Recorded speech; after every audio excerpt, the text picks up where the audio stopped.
un privilegio contar con ustedes. Consideramos los abogados de los Unidos, de Lima Norte en general, que el doctor Mario Moretti es el mejor penalista de nuestra patria.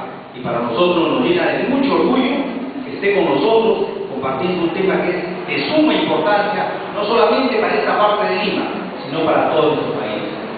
Yo hago un homenaje al doctor y también quiero felicitar, ya lo antecedió hace unos minutos el fiscal superior Francisco Magno Penestales, que también se suma a este objetivo.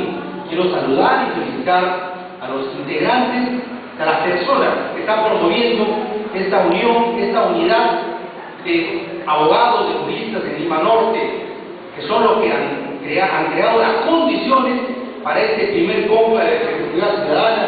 Yo me refiero a la doctora Judith Carrasco, a la doctora Kelly Yap, al doctor Javier Olivera, a la doctora Vilma Fernández, al doctor Sergio Córdoba, al doctor Edwin Berrocal, al doctor Leo Onofre, y también la participación y la colaboración tanto del doctor William Contreras como también de la doctora Marilena Portocarrero, que por motivo de fuerza mayor no se encuentra con nosotros. A todos ellos, démosles un fuerte aplauso para que sigan en esta actividad.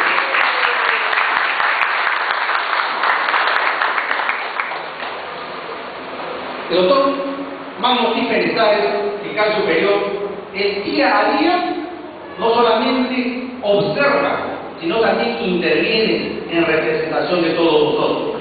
Como nosotros muy bien sabemos, el Ministerio Público es el titular de la acción penal y juega un rol protagónico en el sistema de justicia.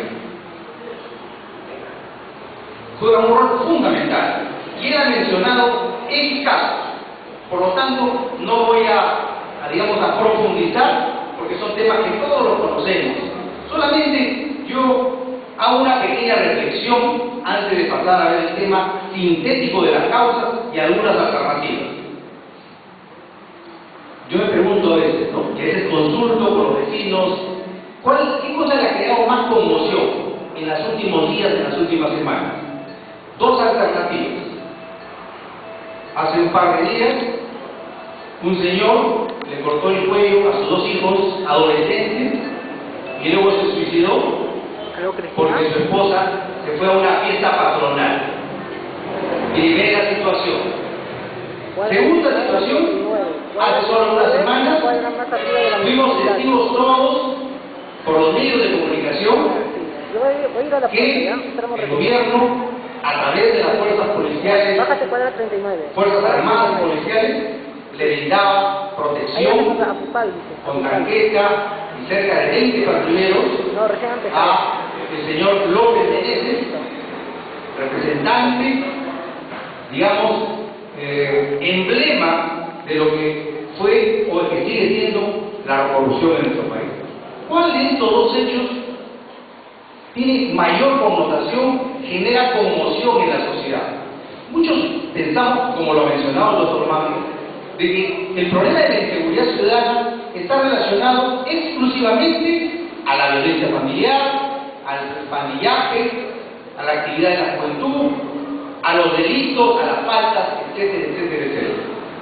Pero no estamos considerando realmente cuáles son esas causas de lo que el día de hoy se conoce como inseguridad ciudadana. Considero que hay dos factores principales para esta situación, dos causas más que consecuencias, porque a veces se está planteando política de Estado no a la causa, sino a las consecuencias. Y considero que una de las principales causas es la crisis del sistema jurídico, la crisis de las instituciones jurídicas del Estado peruano. Por no hablar del tema de la corrupción, porque finalmente la corrupción es una expresión de esta crisis. Todas las personas que litigamos y vamos a un penal, no nos sorprendemos cuando vamos a un penal y sabemos muy bien que todas las personas utilizan un móvil, un celular. Sabemos que, por ejemplo, en los penales hay discotecas, hay bares, hay negocios privados, a vista y paciencia de todos. Hay una crisis crisis en el sistema penitenciario, hay una crisis, por ejemplo, también en las diversas instituciones del Estado, hay una crisis en el Ministerio del Interior y por esa razón sucedió el caso de los Menéndez. Pero también existen normas legales, institucionales, que terminan promoviendo la inseguridad y la corrupción. Yo pregunto, estos hechos que conocemos día a día desde las instituciones del Estado, ¿tienen algún efecto en la juventud, en la comunidad nacional? Por supuesto que sí. Todos estos casos de corrupción, ya desde el municipal o desde el Congreso, el primer orden del Estado, por supuesto que tiene un efecto en el estudio, en el análisis de la comprensión de la comunidad nacional. Y la comunidad nacional dice también, si el Estado, a través de sus principales representantes, cometen actos de corrupción y queda eso como algo impune, eso se convierte en un ejemplo para la comunidad nacional. Y es por esta razón que llegamos a la conclusión que inclusive no existe Estado, ya no solamente en el interior del país, sino inclusive en la capital, en la ciudad de Lima. Ese es uno de los factores y de las causas principales de la inseguridad ciudadana. Pero hay otro, que tal vez puede ser también el más importante, y se refiere a la apatía, a la indiferencia de los ciudadanos frente a la problemática nacional y frente a la gestión pública. No nos debemos olvidar de que el Estado, las municipalidades, fueron obra y creación de los ciudadanos.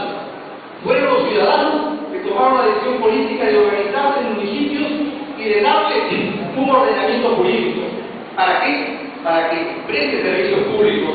Esa es la naturaleza del Estado. Sin embargo, y por lo tanto, se tienen que generar mecanismos para que exista evidente participación ciudadana. Y esa indiferencia, y esa falta de participación ciudadana es la que genera justamente consecuencias vinculadas a la inseguridad.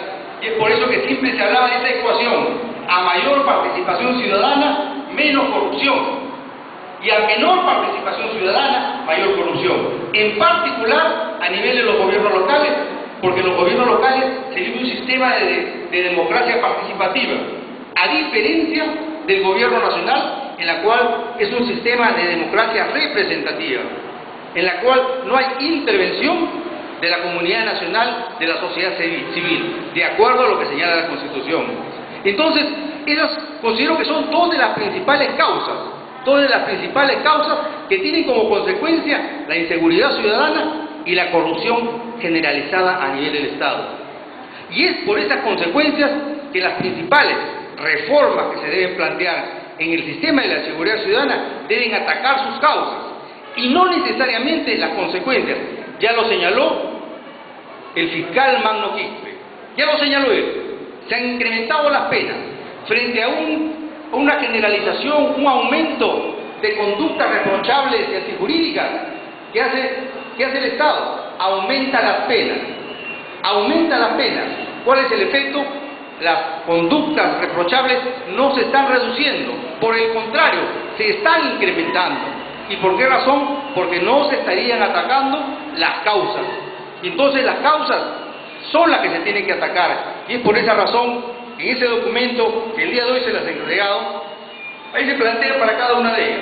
Por ejemplo, para la primera, que se refiere a la crisis de las instituciones del Estado, nos vamos a referir a qué cosas, nos vamos a referir a normas o a disposiciones nacionales que promueven la corrupción. Por ejemplo, hay una que es muy importante, que está en la Ley Orgánica de Municipalidades. La Ley Orgánica de Municipalidades señala, por ejemplo, causales de vacancia por aspectos vinculados a la conducta. Pero sin embargo, el Jurado Nacional de Elecciones ha decretado, a través de una resolución que tiene rango de ley, la 721, de que no se podrá sancionar a ninguna autoridad municipal reelecta cuando se haya vencido su mandato. ¿Qué significa ello? Significa que una autoridad municipal, si es reelecta por los actos de corrupción generados en el periodo anterior, no podrá ser ni denunciado ni sancionado. ¿Qué significa eso?